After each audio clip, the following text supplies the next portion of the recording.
आदाब नमस्कार। तो कैसे हैं आप लोग। उम्मीद है सब ठीक ठाक होंगे, खुश होंगे। आज की कहानी सुनाऊं उससे पहले आपको बता दूं कि आज की कहानी कुछ ऐसी है, आपके दिल को दहला देगी। आप सोचने पर मजबूर हो जाएंगे कि कोई व्यक्ति ऐसा भी कुछ कर सकता है। तो चलिए कहानी शुरू करते हैं। 25 अप्रैल 2009 दिन का समय सुबह के 6 बजे उत्तर प्रदेश के लखनऊ जिला के मोहनलालगंज तहसील के गौरा गांव में मिट्टी का एक कच्चा घर था। वहीं आंगन में चूल्हा जल रहा था और घर की महिला संतोषी सब्जी काट रही थी। संतोषी के 3 बच्चे थे। 6 साल का रामरूप, 4 साल की सुमिरन और 1.5 साल का रवि एक खटिया पे सो रहे थे। पति घर के आंगन में बैठा था। संतोषी ने चीखते हुए कहा, कब से बोल रही हूँ कि दुकान से नमक ले आओ, लेकिन तुम सुनते ही नहीं हो। जब तक 20 से 25 बार ना कहो। तेल भी खत्म हो गया है। सरवन ने जवाब दिया, हाँ हाँ जा रहा हूँ। सुबह सुबह चिल्लाने लगी। वहीं चूल्हे पर कढ़ाई रखी थी। गुस्से में संतोषी ने कढ़ाई उठाकर पटक दी। सरवन ने कहा, ये मानेगी नहीं। इतना कहकर सरवन घर से बाहर निकल गया। करीब 10 मिनट के बाद एक आदमी और एक महिला संतोषी के घर में पहुँचे। महिला के हाथों में कुल्हाड़ी थी और वह चीख रही थी, आज तुम सभी को लाइन में लगा दो। उसने आदमी से कहा, देख क्या रहा है, कुल्हाड़ी उठाओ और इनका काम तमाम कर दे। हमें साथ रहना है तो उन्हें मरना होगा। संतोषी एकदम निडर औरत की तरह उस आदमी के सामने खड़ी हो गई और कहने लगी, आ हिम्मत है तो मार कर दिखा। लड़ाई झगड़े का शोर सुनकर बच्चे अलग कमरे में सो रहे थे। वो जाग जाते हैं। आदमी ने कुल्हाड़ी उठाई ही थी कि 6 साल का रामरूप बाहर निकल आया और उस आदमी के पैरों से लिपटकर गिड़गिड़ाकर कहा, छोड़ दो मेरी अम्मी को, ना मारो। वो रो रहा था, चीख रहा था, लेकिन उस आदमी ने रामरूप को लात से ढकेल दिया और कुल्हाड़ी संतोषी के गर्दन की तरफ मारी, जो चेहरे और आँख पर लगी। आँख बाहर निकल आई और संतोषी गिर पड़ी। उसकी सांसें धीरे धीरे थम गईं। आंगन में खून ही खून था। 6 साल का बालक रामरूप भागने लगा, लेकिन कातिल ने उसे पकड़ लिया और बोला, गांव वालों को बताने जा रहा था। रुक जा, तुझे भी बताता हूँ। उसने रामरूप के कान पर कुल्हाड़ी मारी, फिर चेहरे और माथे पर कई वार किए। रामरूप का शरीर छलनी हो गया और उसने तड़पते हुए दम तोड़ दिया। 4 साल की सुमिरन आँख मलते हुए रोते हुई आई। कातिल ने उसे भी ज़मीन पर पटक कर गले पर कई वार किए, जिससे उसका शरीर धड़ से अलग हो गया। उस दरिंदे ने उस मासूम बच्ची को भी नहीं बख्शा। तभी संतोषी का शरीर हिलने लगा था। वो महिला जो साथ आई थी, उसने चीखकर कहा, ये अभी जिंदा है, इसका गला काट दो। कातिल ने संतोषी को घसीटकर आंगन में ले आया और पटक दिया और उसकी गर्दन पर 4 बार वार किए। संतोषी की गर्दन धड़ से अलग हो गई। उस महिला ने कहा, इसका 1.5 साल का लड़का है, अंदर है, उसका भी काम तमाम कर दो। कातिल ने कमरे में घुसकर रोते हुए रवि की छाती पर कुल्हाड़ी मारी, जिससे वह 2 टुकड़ों में बट गया। वो मासूम सा लड़का जो अभी ठीक से चल भी नहीं पाता था, दरिंदे ने उसको भी मौत के घाट उतार दिया। संतोषी के घर के सामने कोलई का परिवार रहता था। कोलई की पत्नी माधुरी अपनी बेटियों संगीता और गीता के साथ खाना बना रही थी। चीखने चिल्लाने की आवाज़ सुनकर माधुरी संतोषी के घर गई। वहां देखा खून से सना आंगन और कुल्हाड़ी लिए एक आदमी को देखकर वो वहां से भागने लगी। कातिल ने चीख कर कहा, आज तू भी आजा, हमारे झगड़े में कूदती है ना, पंचायत करने आ जाती है। उसने पीछे से कुल्हाड़ी मारी, जिससे माधुरी का दाहिना कान कट जाता है, फिर सर पर कई वार करता है और माधुरी का सिर 2 टुकड़ों में बट गया। माँ की चीख सुनकर संगीता दौड़ी। कातिल ने उसकी बाँह पर कुल्हाड़ी फेंक कर मारता है, लेकिन वो बच जाती है। वह चीखते हुए चिल्लाते हुए खेतों के रास्ते मोहनलालगंज थाने की तरफ भाग जाती है। माधुरी का 12 साल का बेटा था राजेंद्र खेत में नहा रहा था। एक बच्चे ने उसे बताया कि उसकी मां को मार दिया है। राजेंद्र घर पहुंचा तो कातिल ने उस पर भी कुल्हाड़ी से कई वार करता है। राजेंद्र का शरीर छलनी हो जाता है, लेकिन उसकी सांसें चल रही थी। कोलई खेत से लौटा और अपनी पत्नी व बेटे को खून से लथपथ देखकर बिलख कर रोने लगा। गांव वाले जमा हो गए। कातिल ने कुल्हाड़ी फेंककर खेत की ओर भाग जाता है और उसके साथ आई महिला गायब हो गई, वो भी भाग जाती है। उधर माधुरी की बेटी संगीता खून से लथपथ मोहनलालगंज थाने पहुंची। गेट के पास कांस्टेबल हरीलाल बैठे थे। संगीता हांफते हुए बोली, साहब उसने सबको मार दिया, खून कर दिया, माँ को मार डाला है। कांस्टेबल हड़बड़ाकर कुर्सी से उठकर खड़ा हुआ, बोला, किसने मार दिया? संगीता की आवाज़ सुनकर मोहनलालगंज के एसएचओ अशोक कुमार शुक्ला वहां आ गए। संगीता ने रोते हुए एसएचओ को पैर पकड़ लिए और कहने लगी, साहब मैं गौरा गांव से आई हूं, उसने मेरी मां को कुल्हाड़ी से काट डाला है। एसएचओ अशोक कुमार कांस्टेबल हरीलाल से बोले, देख क्या रहे हो, जल्दी टीम लेकर गौरा गांव चलो। पुलिस हड़बड़ाकर गौरा गांव पहुंची। बीच सड़क पर एक लाश पड़ी थी, सिर के 2 टुकड़े हो चुके थे।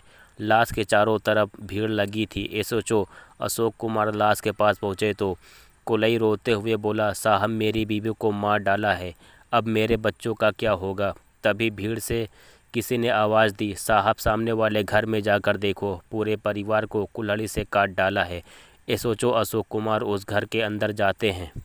35 साल की संतोषी जो घर की मालकिन होती है, 6 साल का रामरूप, 4 साल की सुमिरन और 1.5 साल के रवि की कटी फटी लाश पड़ी थी। इसी बीच नन्हा अपनी बहन गीता के साथ गांव पहुंचा। देखा चारों तरफ पुलिस ही पुलिस है। थोड़ा आगे बढ़ा, सड़क के बीचों बीच खून से लथपथ उसकी मां पड़ी थी। पुलिस वाले संतोषी के आंगन से कटी फटी लाशें उठाकर ला रहे थे। एसएचओ अशोक कुमार ने कुलई से पूछा, ये सब किसने किया? कुलई बोला, साहब सरवन ने ये किया है। एसएचओ अशोक कुमार ने पूछा, तुम कहाँ थे? कुलई कहता है, साहब मैं खेत में काम कर रहा था, तभी एक आदमी आया और बोला कि तुम्हारी पत्नी को काट डाला है। जब दौड़ते दौड़ते मैं यहाँ आया तो देखा पत्नी सड़क पर मरी पड़ी है। इतना कहते ही कुलई अपना सिर पीटने लगा। एसएचओ ने भीड़ की तरफ इशारा करते हुए बोले, किसी ने सरवन को देखा है क्या? भीड़ में से एक आदमी दबी जुबान में बोला, वो जिसको देख रहा था सबको कुल्हाड़ी से काट दे रहा था। हम लोगों ने डर के मारे दरवाजे बंद कर लिए थे। जब गेट खोला तो वो कुल्हाड़ी फेंकते हुए खेत की तरफ भाग रहा था। उसके साथ एक औरत भी थी। एक घर की तरफ देखते हुए एसएचओ कहते हैं, ये किसका घर है? दरवाज़ा क्यों बंद है? भीड़ से आवाज़ आई, साहब ये सरवन के भाई पवन का घर है। एसएचओ पूछते हैं, पवन कहाँ है? वहीं पर एक व्यक्ति था, नन्हा। नन्हा बोला, साहब खेत गया होगा। 2 कांस्टेबल पवन के घर का दरवाज़ा खटखटाने लगे। अंदर से कोई आवाज़ नहीं आई। कांस्टेबल दरवाज़ा खुलवाने की कोशिश कर रहे थे। तभी अंदर से कांपती हुई आवाज़ आई, मैंने कुछ नहीं किया, मुझे छोड़ दो। कड़क आवाज़ में एक कांस्टेबल बोला, दरवाज़ा खोलो। देर इंतज़ार के बाद भी दरवाज़ा नहीं खुला। एसएचओ ने कहा, दरवाज़ा तोड़ दो। कांस्टेबल ने पैर के धक्के मार मार कर दरवाज़ा तोड़ दिया। सामने पवन की पत्नी सुमन खड़ी थी। उसका माथा पसीने से तरबतर था। पुलिस को देखते ही भागने की कोशिश करने लगे। कांस्टेबल हरीलाल ने उसे पकड़ लिया और खींचते हुए बाहर लेकर आया। एसएचओ अशोक कुमार हरीलाल से बोले, सभी लाशों को पोस्टमार्टम के लिए भेजो। कुलई, नन्हा, सुमन, संगीता, गीता सबको थाने ले चलो। तब तक सुबह के 10 बज चुके थे। एसएचओ अशोक कुमार ने सबसे पहले संगीता से पूछते हैं, तुमने क्या देखा? संगीता आंसू पोंछते हुए बोली, मैं और गीता माँ के साथ रसोई में खाना बना रही थी। संतोषी के घर से झगड़े की आवाज़ आ रही थी। माँ देखने के लिए गई तो सुमन वहाँ खड़ी थी। माँ को देखते ही बोली, इसे भी मार दो, हमारे बीच में बहुत बोलती है। एसएचओ शुक्ला सुमन से बोले, ये लड़की क्या बोल रही है? जब ये सब हो रहा था तू कहाँ थी? सकपकाते हुए सुमन बोली, साहब मैं तो अपने घर में थी। एसएचओ ने ज़ोर से डांटते हुए कहते हैं, संतोषी के घर के बगल में ही तुम्हारा घर है, तुमने चीखने चिल्लाने की आवाज़ नहीं सुनी? सुमन डरते हुए बोली, साहब इनका तो रोज़ का काम है, संतोषी सरवन से लड़ती ही रहती है। जब कुल्हाड़ी चलने लगी तो मैं डर गई थी। डर के मारे मैंने दरवाज़ा बंद कर लिया। सुमन को बीच में टोकते हुए कोलई कहता है, साहब इसी से सरवन फंसा हुआ था। जब मैं खेत से आया तो वो खेत की तरफ भाग रहा था। सरवन ने ही सबको मारा है। एसएचओ कुर्सी से उठ खड़े हुए। सोचने लगे कहीं सुमन के चक्कर में सरवन ने संतोषी और उसके बच्चों को तो नहीं मौत के घाट उतार दिया। लेकिन सरवन ने कुलई की औरत और बेटे को क्यों मारा होगा? एसएचओ कुलई से कड़क आवाज़ में बोले, क्या क्या जानते हो सरवन और सुमन के बारे में? जो भी जानते हो साफ साफ बता दो। डरते हुए कुलई बोला, साहब पवन और सरवन दोनों सगे भाई हैं। दोनों के पास 5 बीघा ज़मीन है। पवन की शादी हुई तो सरवन 17-18 साल का था। पवन खेतों में काम करने चला जाता था। तब सरवन और सुमन संबंध बनाते थे, गंदा काम करते थे। सरवन का अपनी भाभी सुमन के साथ में चक्कर था। सरवन उसके घर पहुंच जाता था। कई बार सरवन की पत्नी ने दोनों को आपत्तिजनक स्थिति में देख लिया था, गलत काम करते देख लिया था। तो सरवन की पत्नी संतोषी विरोध करती तो सरवन उसे मारने पीटने लगता था। लड़ झगड़ कर मायके चली जाती थी, लेकिन ये दोनों सुधरने का नाम नहीं ले रहे थे। सरवन के 3 बच्चे थे, लेकिन अब इसने सभी को धारदार हथियार से मौत के घाट उतार दिया है। एसएचओ अशोक कुमार ने सुमन के सामने जोर से डंडा पटकते हुए पूछा, क्यों रे, ये जो कह रहा है सच है? सुमन डरते हुए घबराते हुए बोली, नहीं साहब, सरवन मेरा देवर है। जब मैं ब्याह कर आई थी तो वो बहुत छोटा था, साथ ही रहता था, इसलिए गांव वाले कहने लगे कि सरवन ने मुझे रखेल बनाकर रखा है। दोनों का चक्कर है। कुलई झूठ बोलेगा ही, उसका बेटा नन्हा सरवन की बीवी को फंसा रखा है। सुमन की बातें सुनते ही एसएचओ का दिमाग फिर ठनका। उन्होंने जैसे ही नन्हा की तरफ देखा तो नन्हा बोलने लगा, साहब ये झूठ बोल रही है। साहब मेरे बीवी बच्चे हैं, मैं क्यों उसके साथ चक्कर चलाऊंगा? अगर मैंने ही सबको मारा होता तो लाश के पास थोड़े ना बैठा रहता। अपनी माँ को क्यों मारता? मैं तो रिश्तेदारी में मंडप में जो टेंट लगता है, मैं मंडप लगाने गया था। एसएचओ अशोक कुमार कांस्टेबल से कहते हैं, सभी को जेल में डालो और एक टीम गांव की तरफ भेजकर सरवन को ढूंढो। तत्काल पुलिस की टीम सरवन को खोजने लग जाती है।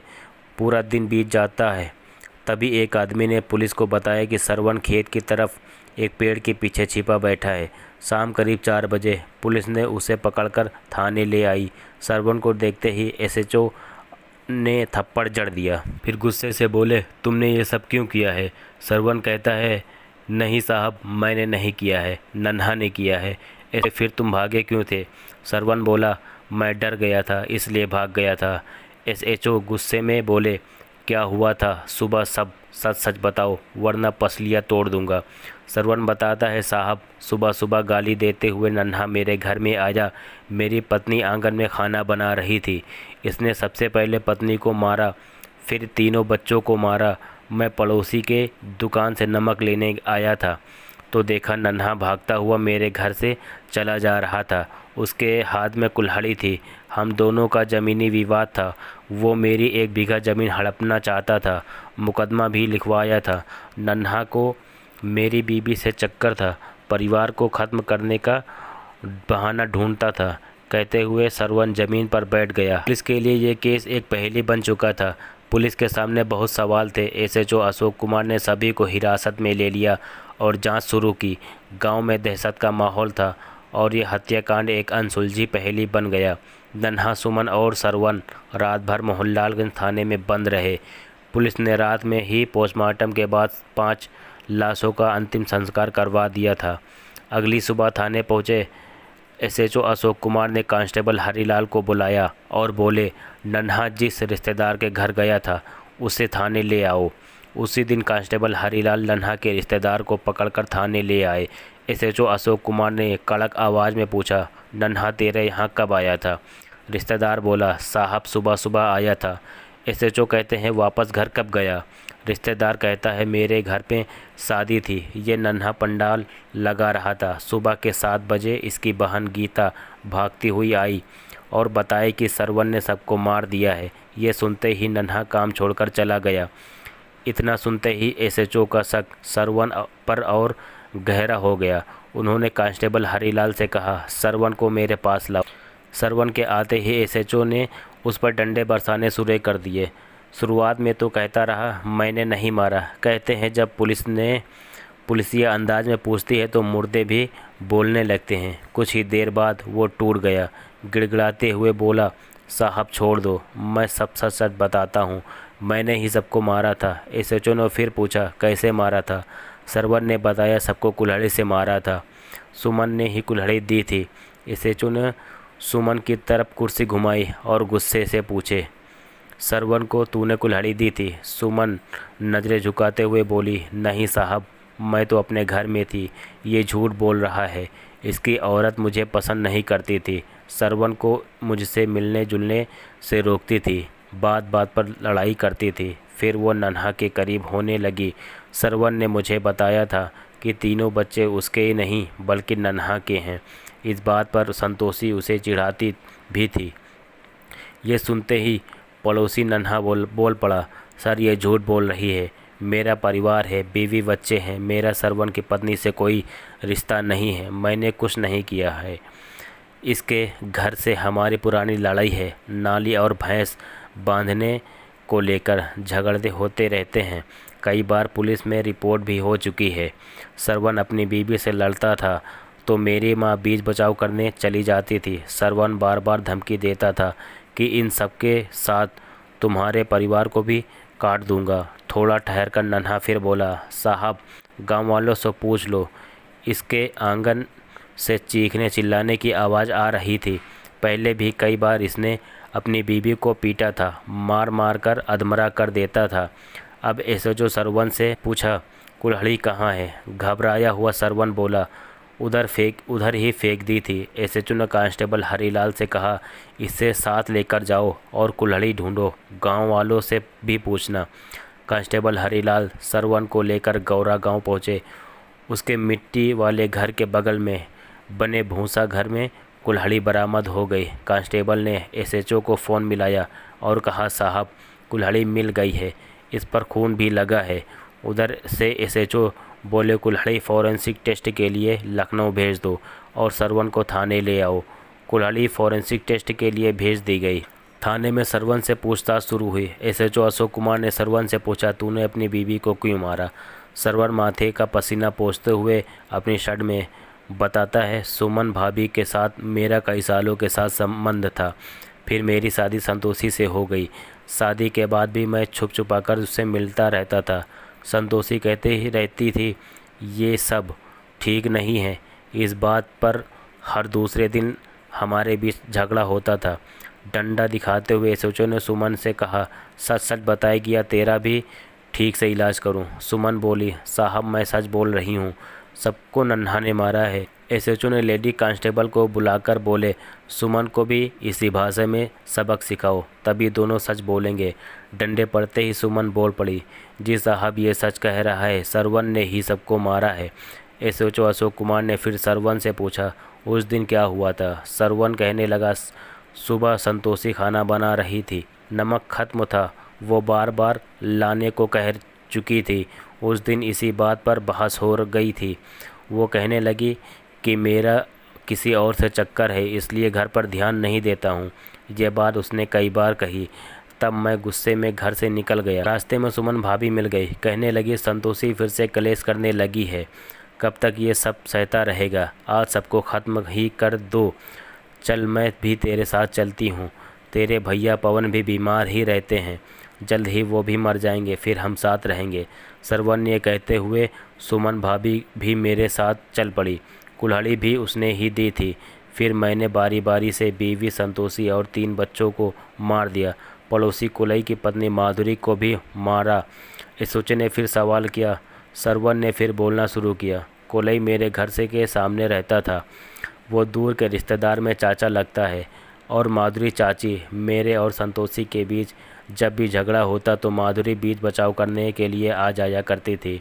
उस दिन भी यही हुआ था। चाची संतोषी को बचाने लगी, इसलिए उसे भी मार दिया। थोड़ी देर बाद उसका बेटा राजेंद्र भी आ गया था। मैंने उस पर भी कुल्हाड़ी चला दी, लेकिन वो मरा नहीं। 12 साल का राजेंद्र लखनऊ के बलरामपुर हॉस्पिटल में भर्ती था। एसएचओ फौरन बलरामपुर हॉस्पिटल पहुंचे और राजेंद्र से पूछा, क्या हुआ था उस दिन? राजेंद्र बोला, माँ की चीख सुनकर मैं वहाँ पहुँचा था तो देखा कि सरवण कुल्हाड़ी के लिए खड़ा है। मुझे देखते ही उसने मेरे सिर पर भी कुल्हाड़ी मार दी। उसके बाद क्या हुआ मुझे याद नहीं। घटना के 10 दिन बाद 4 मई 2009 की दोपहर में राजेंद्र ने अस्पताल में ही दम तोड़ दिया था। सरवण और सुमन ने अपना जुर्म कबूल कर लिया। फोरेंसिक जांच में कुल्हाड़ी पर लगा खून सरवण के कपड़ों पर लगे खून की छींटों से मैच कर गया। सरवण और सुमन के खिलाफ आईपीसी की धारा 302 यानी हत्या और 201 यानी सबूत मिटाने के तहत मुकदमा दर्ज हुआ।